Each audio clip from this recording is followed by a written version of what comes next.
Hey guys, Tironis here, welcome back. It's time for another Inside the episode. This week we're going inside on LIU Atlas Tironis, which is the third episode of Season 2. We're going to do it in just a few minutes. Also, be sure to check out a video later this week. We welcomed a whole bunch of new patrons, and we're going to be doing another shout out. If you want more information about Patreon, go to our website and go to the follow tab. Alright, let's get to this episode. The planet Tironis is located on an important galactic trade route called the Corcut Run. However, despite its ideal location, the LIU has not been able to utilize Tironis. Its atmosphere does not support most forms of life. Luckily, this is only a temporary problem, because Tironis is being terraformed. Doog gets dropped off at Fort Redemption, the main base of the planet's terraforming operations. He's joined by Colonel Harry Bull, commander of the 210th Terraforming Security Regiment.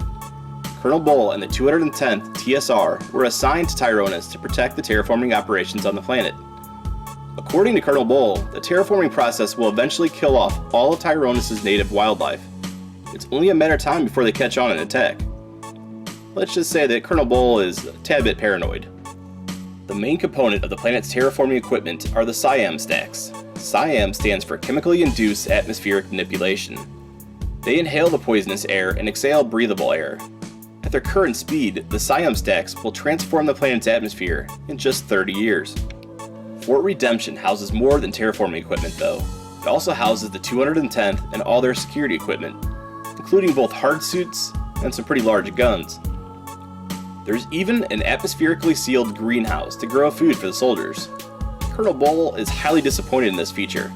He wants the space to be utilized for more guns or other killing devices. Again with the paranoia. Doog and Colonel Bull head inside and check out some of the SIAM stack's inner workings. Colonel Bull has no idea how any of it works. He's into security, not science. Doog doesn't complain, he stopped paying attention when he heard the word science. Doog is happy to be inside though. He can't wait to take off his stifling helmet.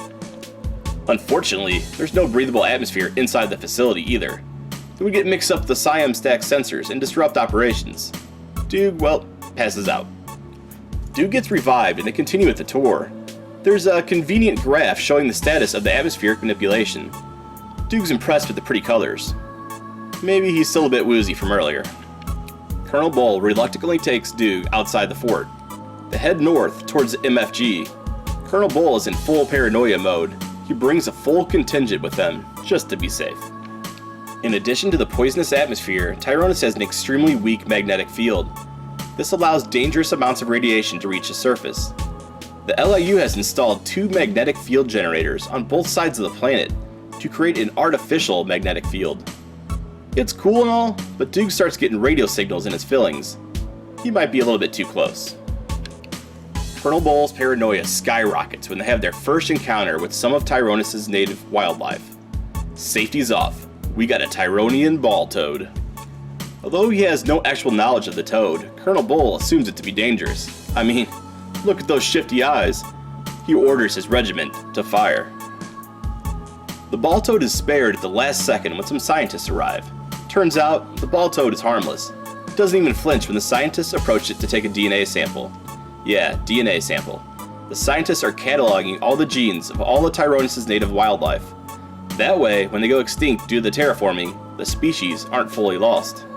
Some of the species on Tironis have been found to be too valuable to kill. They're being saved in artificial biodomes. There's also another species being saved too, and that's the Tyronians. They're the planet's native sentient race. Universal laws dictate that the LIU cannot cause the purposeful extinction of any sentient race. So they can't just let the terraforming operation slowly kill them off. They're all being captured for relocation. It's hard work, but admittedly, it's also a little fun. Ooh, look at Carlos, he's snagged a big one. The prisoners, natives, are loaded into an LIU all-terrain prisoner transport and transported to various prisons, holding areas, on the planet. Doog visits one of the holding areas with Colonel Bull. The holding areas are called reservations. The native Tyronians will live here until a permanent reservation can be set up in a remote corner of the planet.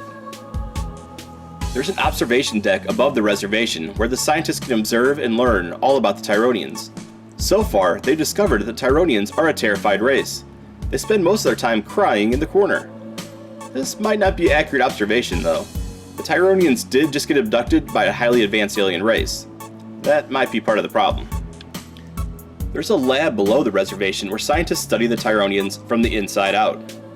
Colonel Bull hasn't really learned anything from the autopsies, but he's not much into science. Doog stops paying attention again? Well, because science. And that is LIU Atlas Tironis. Here's a few things you may have missed. Tironis means apprentice or novice in Latin. It's a reference to how the planet is in the early stages of becoming a viable world. The scientists taking DNA samples state that the samples would be preserved so that the wildlife of Tironis would never be lost.